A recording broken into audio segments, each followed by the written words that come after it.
Você acredita no que está vendo? Hoje nós consumimos diversos tipos de mídia. Filmes, séries, animes, músicas. E isso nos leva a conhecer diversas histórias, diversas pessoas. Só que com tantas histórias por aí, tantas pessoas afirmando ter a verdade, qual que é realmente o limite entre o fato e a ficção? Até onde podemos acreditar no que está bem diante dos nossos olhos?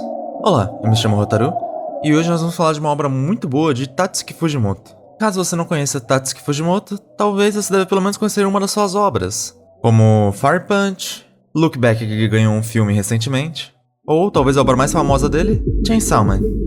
Mas hoje nós vamos dar uma olhada em uma das one-shots que ele lançou, no tempo que ele tinha acabado a parte 1 de Chainsaw Man e estava se preparando para a segunda parte. Nós começamos essa história acompanhando Yuta, que acabou de receber um celular dos seus pais. E no meio a tudo isso, sua mãe fala para ele começar a gravar ela, pois ela está com uma doença grave e pode morrer a qualquer momento. E Yuta escuta sua mãe e começa a filmar todos os momentos bobos do dia a dia deles. Mas de pouco em pouco, a mãe acaba aparecendo cada vez menos nos vídeos. Até que em dado momento, é chegada a hora fatídica. A mãe dele está prestes a morrer. E sabendo disso, ela pede pro filho dela ir até o hospital para gravar a morte dela. Mas quando o carro para em frente ao hospital, o Yuta não consegue entrar naquele hospital, não consegue ir até a sua mãe realizar seu último desejo. Então ele começa a correr, fugir daquele local, até que o prédio explode. Sim, até que o prédio explode. E a partir daí nós descobrimos que tudo não passava de um filme, criado pelo Yuta, usando as gravações que ele realmente gravou da sua mãe antes de morrer, fazendo só um pequeno ajuste no final onde, obviamente, a explosão foi toda uma edição que ele colocou em cima. Ao vermos a reação do público, todos estão chocados e se perguntando o que raio se passa na cabeça desse garoto. Afinal, ele pegou gravações da sua mãe morta e até certo jeito parecia que ia ser um filme normal, um filme emocional. Só que no final ele coloca uma explosão? O que será que ele está pensando? Será que ele assistiu muito filmes do Michael Bay? A questão é que após ter levado todas as críticas dos seus colegas e levado uma grande bronca do seu professor, Yuta decide que já se cansou de tudo isso e que chegou a hora de finalizar a sua vida. E que lugar melhor do que isso, se não o hospital onde sua mãe morreu? Então ele vai, sobe as escadas e quando está prestes a se jogar, uma garota chama ele, falando que se ele fosse fazer isso, que fizesse em outro hospital, afinal os funcionários daquele hospital não eram muito bons. E essa garota estranha é a Eri. Após a Eri descobrir que foi ele que criou aquele filme da mãe explosiva, a Eri leva ele até um prédio abandonado e junto com ele começam a assistir filmes, sem parar, um atrás do outro. E lá nós descobrimos que na verdade ela gostou muito do filme dele. Ela ficou muito emocionada com o filme. E que ela ficou, digamos, no mínimo estressada com a reação do público. E ela queria ter a sua vingança, porque ela era a única que ficou emocionada com o filme. E o resto odiou completamente. Então ela queria ver todos aqueles garotos chorando com o filme do Yuta. E a partir daí começa a nossa grande jornada, dos dois estudando cada vez mais, aprendendo mais, para criar um filme bom, para criar um filme perfeito que faça os outros chorar. E entre várias ideias fracassadas, a ideia que parece que vai dar mais certo é uma continuação daquele filme da mãe explosiva, onde o protagonista, após quase tentar encerrar a sua vida, encontra uma doce vampira que o ajuda a criar coragem novamente para criar filmes. E os dois vão de pouco em pouquinho se apaixonando, até que a vampira conta que tem uma doença terminal e acaba morrendo. Mas dessa vez, o protagonista consegue gravar a morte da vampira, assim fechando todo o arco da história dele, onde ele finalmente conseguiu gravar a morte de quem amava. Realmente é uma história muito interessante. Então eles decidem começar a gravar esse filme. Obviamente, o Yuta continuando no papel de protagonista e a Eri fazendo o papel da vampira. E a partir daí, nós temos os dois gravando os filmes. Eles até pedem ajuda pro pai do Yuta para gravar algumas cenas, sendo uma bem interessante, onde o pai parece começar a brigar com a Eri, falar que eles deviam parar de gravar o filme, porque ela não sabe o quão difícil foi pro Yuta perder a mãe. Quão difícil foi o Yuta gravar aquele filme. Até que do nada, a Eri fala, corta. Sim, era tudo uma encenação. Nós novamente fomos enganados. Na verdade, o pai estava só atuando. E ele, a propósito, parecia que era um ótimo ator quando jovem. Tudo parecia que estava indo bem. Os dois estavam cada vez mais próximos. Tava uma relação muito interessante. Só que tudo estava indo bem até demais. De repente, a Eri cai. E a gente descobre que, na verdade, a Eri está sim passando por uma doença terminal. Uma doença que não vai ter cura. Ela vai morrer. Tudo que ela quer é que o Yuta grave a sua morte. Novamente o Yuta é confrontado com isso. Mais uma vez ele vai perder quem ele ama. Então, após uma grande dor que ele deve ter sentido, ele decide que vai gravar a Eri, vai ajudar ela com isso. E assim começam os momentos finais da Eri sendo recordados na câmera, um atrás do outro. Os dois parecem até ter começado a namorar, pois até mesmo eles citam sobre uma cena de beijo que eles gravaram, e se seria necessário gravar outra. Os dois optam por garantir e gravar apenas mais uma. Perto dos seus últimos momentos, Yuta pergunta qual é o tipo de filme que a Eri gostaria que ele criasse, que esse filme se tornasse. E a Eri responde, já não é óbvio, ela já não tinha dito isso desde o começo? Ela quer um filme que façam eles chorarem, que nem crianças. E é nesse momento que o filme corta, mostrando agora toda a plateia. E adivinhem só? Realmente chorando como crianças. Eles conseguiram. Adeus, Eri. Sayonara, Eri.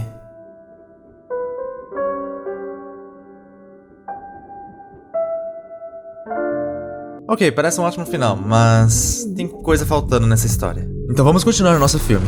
Então uma aluna aparece na nossa frente, perguntando o que aconteceu com os óculos da Eri. Ah, a Eri tirou durante as gravações, foi um pedido da Eri.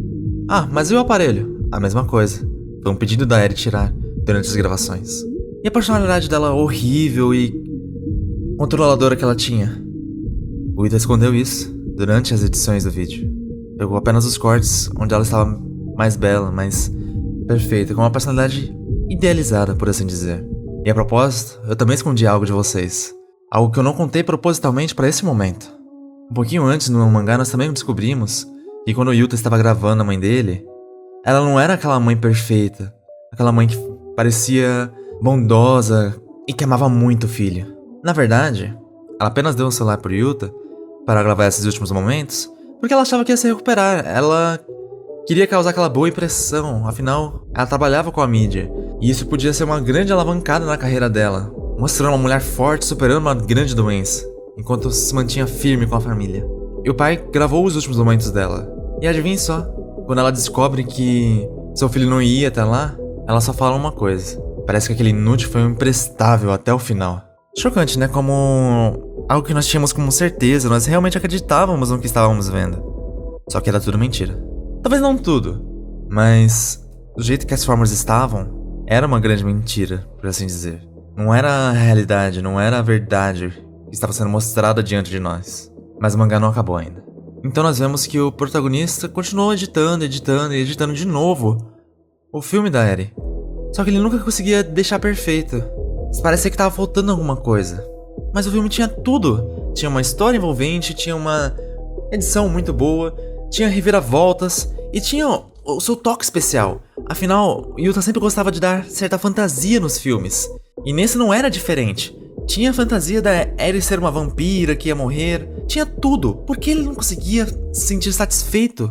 Após muitos e muitos anos, onde o protagonista já tinha se casado, tendo filhos, um acidente acontece e todo mundo morre, incluindo seu pai. E só sobra ele. Ele está sozinho, pra baixo, e parece que desistiu de tudo mais uma vez. Então, num ato de desespero, ele volta para aquela casa abandonada onde ele assistia filmes com a Eri, para acabar com tudo isso de vez. Só que, chegando lá, por incrível que pareça, ele acaba encontrando a Eri, sentada assistindo o filme deles. Isso não faz sentido, por que ela tá lá? O que aconteceu? Ele tá sonhando? Tá delirando? Ele não sabe o que pensar. Então ele confronta a garota que está na sua frente. E ela, para nossa surpresa, fala que ela sabe por que ele não conseguiu parar de editar aquele filme. Que estava faltando algo, estava faltando a fantasia. E ele fala, não, a fantasia era que você era uma vampira. Essa era a fantasia do filme. E ela fala, eu estar aqui jovem desse jeito não era uma prova que eu sou realmente uma vampira? Não tem nada de fantasia nisso. Ela fala que as memórias que ela tinha já estavam sobrecarregadas. E que aquela era antiga realmente morreu. E acabou apagando todas as memórias dela e ela se acordou novamente depois de 3 dias. E isso não era a primeira vez que acontecia. Sempre acabava acontecendo. E toda vez ela acordava sem memórias. Isso parecia ser muito horrível para ela. Só que agora ela não precisava mais se preocupar com isso. Afinal, ela tinha um filme para lembrar quem ela era. Lembrar do tempo que ela passou com o Yuta. Então ela estava mais tranquila. E o Yuta, após descobrir isso, acaba ficando mais tranquilo também. Então, após ambos se despedirem, o Yuta já sabe o que estava faltando no filme dele. Tava faltando um pouco de fantasia. E o que melhor do que isso, se não uma explosão? O mangá acaba assim, acaba com uma grande explosão de fundo, nos levando a entender que tudo que nós vemos desde o início até o último quadro era um filme. Novamente nós fomos enganados pelo Yuta. Durante todo esse mangá, não teve nenhum momento onde a câmera não estava ligada, onde não estávamos vendo pelo olhar da câmera. Era sempre a câmera nos mostrando o mundo. Então em nenhum momento nós sabemos realmente o que aconteceu. O que é verdade? Nós sabemos que tudo foi gravado, tudo está registrado numa câmera. Mas nós não sabemos exatamente até onde foi roteirizado e até onde foi verdade o que aconteceu. E por isso que esse mangá é tão bom, tão interessante. Afinal, pensa um pouquinho comigo. Todo esse fato de a Eri estar viva ou não, é um final trágico, não é um final trágico? A família dele morreu realmente? Nós não temos como realmente saber disso. A propósito, você pode até mesmo falar que é nada real. Tudo é realmente um filme encenado desde o começo. Todos os personagens que aparecem estão atuando, do início ao fim. Podemos ter realmente um Yuta e uma Eri, só que talvez eles só estejam gravando um filme para um festival escolar. Talvez depois dessa grande explosão, o Yuta subiu no palco e falou: pessoal, gostaram do filme? Entende? Essa é a parte interessante desse mangá, pois há tantas formas de interpretar isso. Assim que eu acabei esse mangá, eu fiquei realmente chocado. Então, eu pesquisei várias pessoas falando sobre o tema. Encontrei diversas teorias, e cada canal parecia ter uma teoria diferente. E isso é muito legal. A propósitos, pra mim, quando eu terminei de ler, talvez o que eu realmente quero acreditar é que, ok, beleza, talvez a mãe dele realmente tenha morrido. Pra mim isso faz sentido. Afinal, nós temos gravações do Yuta mais jovem. Beleza, eu posso talvez acreditar nisso. Só que de certa forma, eu não acredito que a Eri realmente morreu. Eu acredito que talvez tudo depois ali é uma encenação e pode não ser verdade. E o Yuta mais velho, se for nós reparar um pouquinho, é parecido até demais com o pai dele. Quem nos garante que não é o pai dele encenando, fazendo o papel de Yuta? Todo esse mangá é muito subjetivo e tem muitas formas de você analisar ele e olhar pra ele. Isso nos leva a refletir. Às vezes nós tínhamos tanta certeza que as pessoas que nós estamos vendo através da tela são pessoas magníficas, são pessoas do bem. E às vezes nem sempre é isso. E é até engraçado pelo momento que eu venho falar sobre isso, né? Bem um momento onde nós estamos duvidando sobre a índole de tantas pessoas famosas. E esse mangá aborda exatamente isso, como a gente não pode realmente acreditar sobre tudo que nós estamos vendo através da tela. Ou às vezes nem sempre o que nós podemos acreditar sobre tudo que nós vemos na vida real. Pense comigo, afinal, às vezes pessoas que a gente considera pessoas boas, que às vezes nos trataram bem, e que são pessoas admiráveis. Talvez pra outra pessoa, aquela seja a pior pessoa do mundo. Uma pessoa que ela nunca gostaria de estar perto novamente. Vamos pegar, por exemplo, o seu chefe. Digamos que você tem um chefe horrível que você não gosta, que te atormenta e deixa seu trabalho insuportável. Ou um professor que enche seu saco durante toda a aula, fica pegando no seu pé e não deixa você assistir anime durante a aula. Realmente é um professor péssimo esse, não? A questão é que, às vezes nós podemos ter uma visão o tanto quanto horrível dessa pessoa. E às vezes nem sempre é assim. Às vezes pra família dela, é uma pessoa incrível e amorosa. Pros amigos também. Então, tudo depende às vezes da visão que nós estamos vendo de certas coisas. Muitas vezes nós vamos ter uma visão limitada da realidade. Nós não vamos ter todos os aspectos, todos os fatos, todas as ocorrências sobre algo. E isso pode nos dar um julgamento que nem sempre é certo, sobre tal pessoa ou sobre tal ocorrido. E isso é o que me deixa esse mangá tão bom, pois nos faz duvidar sobre coisas que nós tínhamos certeza. Coisas que pareciam real porque nós estávamos vendo na nossa frente. Não temos como ter certeza de algo. Não temos como saber que aquilo é realmente verdade ou não. Até mesmo eu, por exemplo. Vocês estão vendo apenas uma faceta de mim. Quem sabe eu não sou aquela pessoa horrível que xinga os outros e tira leite de crianças? Não tem como saber realmente como uma pessoa é por completo apenas por facetas das pessoas. Por isso eu lhe digo, tome cuidado no que realmente acredita. Olhe atentamente 2 vezes. Afinal, talvez durante esse vídeo todo você nem percebeu as 2 faixas pretas que tinha durante o vídeo. Percebeu? Caso você seja um dos poucos, deixa aí nos comentários. Pois o que realmente é realidade? O que é ficção? No que dá pra acreditar? Eu não sei, você não sabe, não vamos saber realmente. Por isso tome cuidado, olhe 2 vezes e pense novamente sobre o que você tem como certeza. Até que você tenha certeza absoluta que você não esteja vendo apenas um outro filme, uma outra ficção sobre outra pessoa.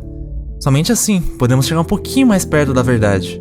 Ou pelo menos a verdade que eu quero que você acredite. Até que fim, um ótimo vídeo que não precisa ficar apelando pra explodir.